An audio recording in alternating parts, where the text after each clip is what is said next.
अस्सलाम वालेकुम रहमतुल्लाहि वबरकातुहू। हमारे इस चैनल में आपका खैर मकदम है। खानदान आसिफिया का बागी शहजादा नवाब मुबारिसुद्दौला, जिसने अंग्रेजों का तख्ता उलटने का मंसूबा बनाया था और अपनी जिंदगी का बेशतर हिस्सा कैद में गुजारा, इस वीडियो में मैं आपके सामने नवाब मुबारिसुद्दौला से मुताल्लिक अहम मालूमात पेश कर रहा हूँ। मीर गौहर अली खान यानी नवाब मुबारिसुद्दौला तीसरे निजाम नवाब सिकंदर जा के फर्जन और चौथे निजाम नवाब नासिरुद्दौला के भाई थे। इनकी पैदाइश 1800 में हुई। इनकी तालीम व तरबियत मुनासिब तरीके से हुई। इन्हें फारसी और अरबी जबान पर कामिल उबूर था यानी परफेक्शन। इन्हें मजहबी तालीम भी दी गई। नवाब मुबारिसुद्दौला दलेर और लिटरेचर मिलिट्री सर्विस के माहिर भी थे। हैदराबाद के मुजाहिदीन आजादी में नवाब मुबारिसुद्दौला का नाम बहुत नामाया है। वो मुखालिफ अंग्रेज सरगर्मियों की वजह से 3 बार कैद किए गए थे और अपनी जिंदगी का बेशतर हिस्सा उन्होंने कैद यानी जेल में गुजारा। दूसरे निजाम मीर निजाम अली खान के दौर में अंग्रेजों के साथ कई मुआहदात हुए यानी एग्रीमेंट्स, जिनकी वजह से शुमाली सरकार राजमंड्री, एलूरू, श्रीकाकुलम और गुंटूर के इलाके अंग्रेजों के सुपुर्द कर दिए गए। मीर निजाम अली खान और ईस्ट इंडिया कंपनी के माबैन 12 अक्टूबर 1800 को जो एग्रीमेंट तय पाया वो दक्कन की सियासी तारीख में बड़ी अहमियत का हामिल है। इस एग्रीमेंट के सबब निजाम को हिंदुस्तान के दीगर ताकतों से तहफ़्फ़ुज़ हासिल हुआ, मगर इसके लिए भारी कीमत अदा करनी पड़ी, यानी इन्हें अपनी खारजी आजादी को गवा दी। एक्सटर्नल अफेयर्स मिनिस्ट्री, इनके फर्जन नवाब मुबारिसुद्दौला अंग्रेजों के सख्त मुखालिफ हो गए। इन्हें निजाम की अंदरूनी मामलात में अंग्रेजों की दखल अंदाजी सख्त नापसंद थी, इसलिए इन्होंने अंग्रेजों के खिलाफ जिद्दोजहद का आगाज किया। नवाब मुबारिसुद्दौला न सिर्फ हैदराबाद बल्कि सारे हिंदुस्तान से अंग्रेजों के तसल्लुत और इक़्तिदार को खत्म करने के ख्वाहिशमंद थे। 18 अगस्त 1815 को नवाब मुबारिसुद्दौला बहादुर के आदमियों ने हैदराबाद के ब्रिटिश रेजिडेंट रसेल के दर्जी यानी टेलर को गिरफ्तार करके अपने हमरा ले गए। दूसरे रोज नवाब सिकंदर जा के हुक्म पर कोतवाल ने मुबारिसुद्दौला और इनके आदमियों को गिरफ्तार करने गए, जो ब्रिटिश रेजिडेंट के टेलर को जबरदस्ती पकड़ कर रखा था। लेकिन नवाब मुबारिसुद्दौला ने उस टेलर को वापस करने से इनकार कर दिया। उसी दिन ब्रिटिश रेजिडेंट ने नवाब सिकंदर जा से मुलाकात की और 20 अगस्त को 400 बंदूक बरदार सिपाहियों ने तोपों के साथ नवाब मुबारिसुद्दौला की देवड़ी का मुहासरा किया। 30 राउंड फायरिंग किए गए। एक अंग्रेज सिपाही, 20 बंदूक बरदार और 30 जवान मारे गए। नवाब मुबारिसुद्दौला और इनके भाई शमसुद्दौला ने ब्रिटिश रेजिडेंट की तरफ से रवाना करदा फौज का बड़ी बहादुरी से मुकाबला किया और दुश्मन की फौज को पीछे ढकेला। इस पर ब्रिटिश रेजिडेंट सख्त नाराज हुआ और वो बड़े पैमाने पर नवाब मुबारिसुद्दौला की कोठी पर हमला करने का मंसूबा बना रहा था यानी प्लानिंग। सूरत हाल पेचीदा हो रही थी। इसके बाद नवाब सिकंदर जा ने खौफनाक तसादुम को रोकने के लिए यानी लड़ाई अपने दोनों बेटों नवाब मुबारिसुद्दौला और शमसुद्दौला को अपने पास बुला लिया। ब्रिटिश रेजिडेंट की जानिब से शदीद मुतालबा हो रहा था। इसके बाद नवाब सिकंदर जा ने नवाब मुबारिसुद्दौला को किला गोलकुंडा में कैद कर दिया। नवाब मुबारिसुद्दौला 5 साल कैद काटने के बाद रिहा हुए, मगर इनकी मुखालिफ अंग्रेजी हुकूमत में कोई फर्क नहीं आया। इन्होंने अपनी सरगर्मियों को खत्म करने के बजाय और तेज कर दिया। इन्होंने अपने लश्कर को ताकतवर बनाने के लिए अरबों और रोहिल्ला की एक बड़ी तादाद को भर्ती किया। नवाब मुबारिसुद्दौला दूसरी मर्तबा गिरफ्तार कर लिए गए। हुआ यूं कि नवाब मुबारिसुद्दौला के उकसाने पर 4 नवंबर 1829 को इनकी देवड़ी में हंगामे का आगाज हुआ।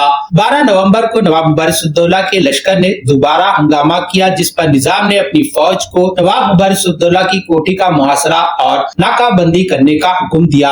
18 नवंबर को एक अंग्रेज कमांडर ने अपने सिपाहियों को हुक्म दिया कि नवाब मुबारिसुद्दौला की तरफ से किए गए हंगामे को रोका जाए। अंग्रेज कमांडर के पहुंचने पर हंगामा दब गया और नवाब मुबारिसुद्दौला भी सुलह की जानिब राग़िब हुए। इस तरह उनकी दूसरी मर्तबा गिरफ्तारी अमल में आई। इनकी रिहाई 28 अक्टूबर 1831 के सेब पहर हुई। नवाब मुबारिसुद्दौला गोलकुंडा से अपने मकान कोटला अलीजा वापस हुए। नवाब मुबारिसुद्दौला बलाशुबा अंग्रेजों के मुखालिफ और दुश्मन थे, मगर वो अवाम के पसंदीदा और महबूब शख्सियत थे। जिस वक्त नवाब मुबारिसुद्दौला बहादुर अपने मकान वाक़े कोटला अलीजा से किला गोलकुंडा रवाना हुए तो उनके मकान से किले गोलकुंडा दरवाजे तक हर 2 जानिब रास्तों पर अवाम का हुजूम था। लोग मुबारिसुद्दौला के दीदार के लिए बालाखानों, इमारतों, दुकानों और मकानों की छतों पर चढ़ गए थे। इस हुजूम में औरतें, मर्द, जवान भी जमा हुए थे। दूसरी मर्तबा कैद किए जाने के बावजूद नवाब मुबारिसुद्दौला ना उम्मीद नहीं हुए। इन्होंने वहाँ भी तहरीक या تحریک مجاہدین کے ذریعے حیدرآباد اور حیدرآباد کے باہر کے مسلمانوں کو متحد کرنے کی کوشش کی اور ملک سے انگریزوں کا تسلط کو ختم کرنے کے لیے ایک منصوبہ یعنی پلاننگ کی تیاری کے لیے دوسری ریاستوں کے ہندو اور مسلمان حکمرانوں سے رابط قائم کیا یعنی کمیونیکیشن۔ لیکن جب وہابی تحریک کی سرگرمیوں کا 1839 میں علم ہوا تو اس بات کا بھی پتا چلا کہ نواب مبارز الدولہ اس تحریک کے ایک بے حد اہم لیڈر ہے اور اس تحریک کے خفیہ سرگرمیوں میں ملوث ہے۔ وہابی تحریک کا سب سے اہم مرکز مسجد تھا، جہاں مولوی بیان کے دوران عوام کو اس تحریک کے مقاصد سے واقف کرواتے اور انہیں یہ سمجھاتے کہ عالم دین شاہ عبدالعزیز کا فتوے کے مطابق ہندوستان انگریزوں کی حکمرانی کے بعد دارالسلام باقی نہیں رہا بلکہ دارالحرب بن گیا۔ اس کے لیے مسلمانوں کا یہ فرض ہو جاتا ہے کہ وہ انگریزوں کے خلاف جہاد کرے۔ اس طرح نماز کے بعد مسلمانوں سے اپیل کی جاتی کہ وہ انگریزوں کے خلاف علم بغاوت بلند کرے۔ جمعے کی نماز کے لیے فوجی بھی بڑی تعداد میں جمع ہو جاتے تھے، ان سے فوج میں بغاوت برپا کرنے کی تلقین کی جاتی۔ اس تحریک کا پرچار یعنی تبلیغ کا ایک خفیہ طریقہ یہ تھا کہ فقیروں کے بیس میں اپنے آدمیوں کو بھیجا جاتا، وہ مساجدوں، فوجی چھاؤنیوں کے آس پاس اور ہر اس مقام پر جہاں عوام جمع ہو جاتی تھی، اور بہت ہی ہوشیاری اور چالاکی سے اس تحریک کا پیغام عوام تک پہنچانے اور انہیں رفتہ رفتہ انگریزوں کے خلاف جد و جہد پر آمادہ کرتے۔ نواب مبارز الدولہ کو اپنے منصوبے یعنی پلاننگ کی کامیابی کا پورا یقین تھا۔ انگریزوں کو اقتدار سے ہٹانے کے لیے نواب مبارز الدولہ کا ہاتھ دینے کے لیے جگہ جگہ سے لوگ آ کر جمع ہونے لگے۔ سب سے پہلے نیلور کے مجسٹریٹ نے حکومت مدراس کو رپورٹ بھیجی، جس میں حکومت مدراس نے برٹش انڈیا کی حکومت کے سیکریٹری کو روانہ کرتے ہوئے صورتحال کا اس طرح خلاصہ پیش کیا: ہندوستان کے مختلف حصوں میں مسلمانوں کی ایک تعداد نے وہابیت قبول کر لی۔ ان میں ایسے اشخاص یعنی پرسنالٹیز ہیں جو اپنے عہدے اور اپنے مرتبے سے ہم مذاہب پر کافی اثر استعمال کرتے ہیں۔ کچھ عرصے سے وہ سرگرمیوں کے ساتھ لوگوں کو اپنا ہم عقیدہ بنانے کے لیے مصروف ہے۔ اس میں کوئی شک نہیں کہ ان کا مقصد ہندوستان میں برطانوی طاقت کا اختتام ہے، اور اس غرض سے وہ دیسی فوج میں سپاہیوں کو اپنا ہم عقیدہ بنانے کی جدوجہد کر رہے ہیں۔ اس وہابی تحریک کے دوران نواب مبارز الدولہ کی نواب کرنول اور دیگر امراء سے اس سلسلے میں جو خط و کتابت ہو رہی تھی یعنی کمیونیکیشن، اس کی خبر برٹش ریزیڈنٹ حیدرآباد کے ہاتھ میں لگ گئی، اور اس نے فوراً نواب ناصر الدولہ آصف جاہ رباح کو اس کی اطلاع دی۔ نواب ناصر الدولہ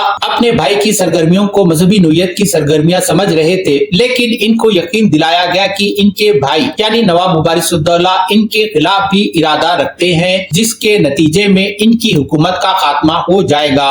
نواب مبارز الدولہ کو مئی 1839 میں تیسری مرتبہ گرفتار کر کے قلعے گولکنڈہ بھیج دیا گیا۔ ان کے 10 وہابی ساتھیوں کو گرفتار کر کے حوالات میں رکھ دیا گیا۔ نواب مبارز الدولہ پر مقدمہ چلانے کے لیے جو کمیشن تشکیل دیا گیا تھا، اس کمیشن نے مارچ 1840 میں اپنی کارروائی مکمل کی اور نواب مبارز الدولہ پر 3 الزامات عائد کیے۔ پہلا، نواب مبارز الدولہ نے برطانوی حکومت کا خاتمہ کرنے کے لیے نواب کرنول سے مل کر سازش کی، اور انہوں نے اس مقصد کے حصول کے لیے ٹونک اور رامپور کے نواب اور دوسرے نواب سے خفیہ خط و کتابت کی۔ دوسرا، باقی یہ چاہتے تھے کہ آصف جاہ رباح نواب ناصر الدولہ کو تخت سے اتار کر نواب مبارز الدولہ کو تخت نشین کیا جائے اور انہیں سید احمد شہید کا جانشین بنایا جائے۔ تیسرا، نواب مبارز الدولہ اور ان کے ساتھیوں نے انگریزی فوج کے مسلمان سپاہیوں میں بغاوت کے جذبات پیدا کیے جو مدراس اور سکندرآباد کی فوجی چھاؤنیوں میں رہتے تھے۔ نواب مبارز الدولہ کو ان تمام الزامات کی سزا دی گئی اور انہیں اس وقت تا حیات یعنی